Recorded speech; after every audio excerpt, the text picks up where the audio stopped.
Who is going to be the first English Premier League manager to be sacked this season for 2024-2025? Let's get into it. Hello, welcome to Me Eds, and I hope you're well. If you like what I do here, don't forget to like and share the video, subscribe to the channel, and hit the notifications bell for all future videos. So the pressure is on already. I can't believe I'm making this video, and I can't believe I'm even saying it. I hate kind of making these videos, but it's out there.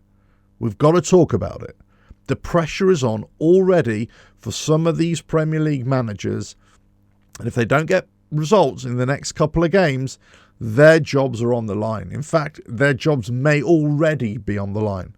So who are we talking about? Who realistically are we looking at to be the first English Premier League manager to be sacked for the 2024-2025 season? Well, immediately you go to the foot of the table, wouldn't you? You go to Everton. They've played 3 games. They've lost all 3. They haven't been that impressive. They haven't played well at all. In their last game against Bournemouth, they were winning 2-0 into the closing minutes of the game, and then they lost 3-2 into added time. It was a poor end to that game for them and for their fans, of course.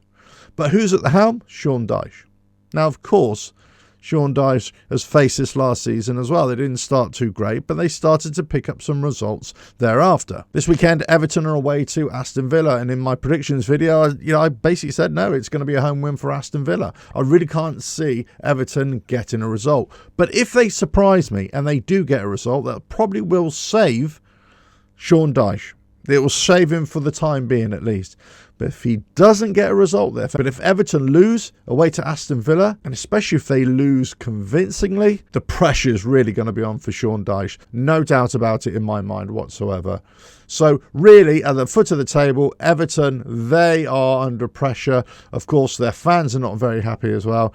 But you've got to imagine that the manager is under a lot of pressure as well. Now, sitting in 14th, we're talking about Manchester United, of course. They've won 1 and lost 2. And not a great start to the season. In fact, a bit of a terrible start to the season for Manchester United.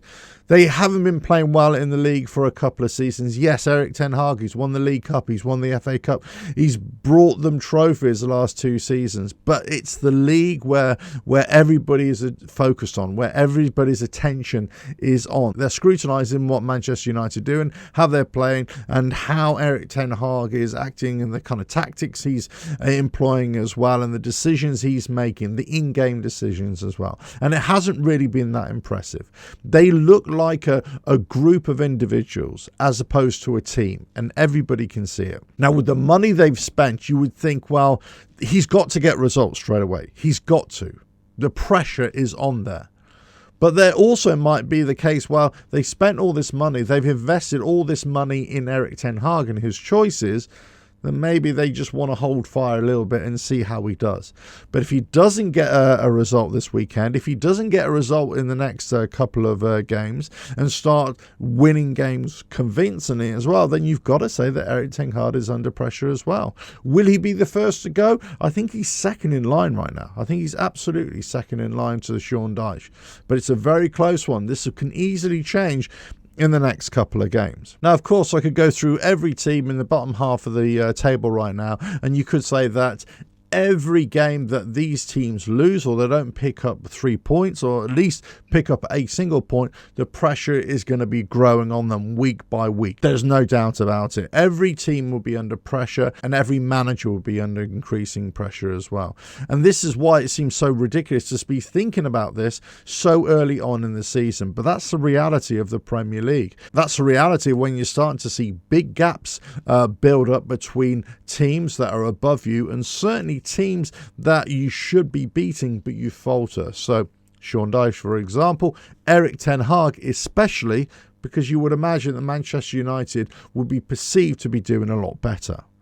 But the other 2 teams right now that, their managers are under pressure. Southampton, Russell Martin, and also Wolverhampton Wanderers and Gary O'Neill as well. Again, if they don't pick up points in the next couple of games, the pressure is going to be increasing on those, because it's also about momentum, and it's also about the psychology of winning and the psychology of losing as well. Now to Wolves against Southampton, I would favour Gary O'Neill to keep his job. I would say Russell Martin is probably under increasing pressure as well. But make no mistake, all of these managers in the next few weeks are going to be under increasing pressure if they don't pick up results and don't pick up wins. If you are a fan of any of these teams that I've mentioned, or any other team in the bottom half of the league, let us know your thoughts. Are you putting pressure under your manager, under your players as well? Do you want better results? We all want better results as well.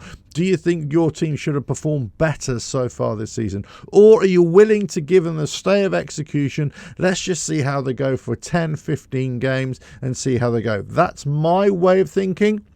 I would definitely wait until after 10 or 15 games to see how they're going. Unless you've lost, let's say, 7 games on the bounce or 10 games on the bounce, then you've really got to start doing something, especially if you're at the foot of the table.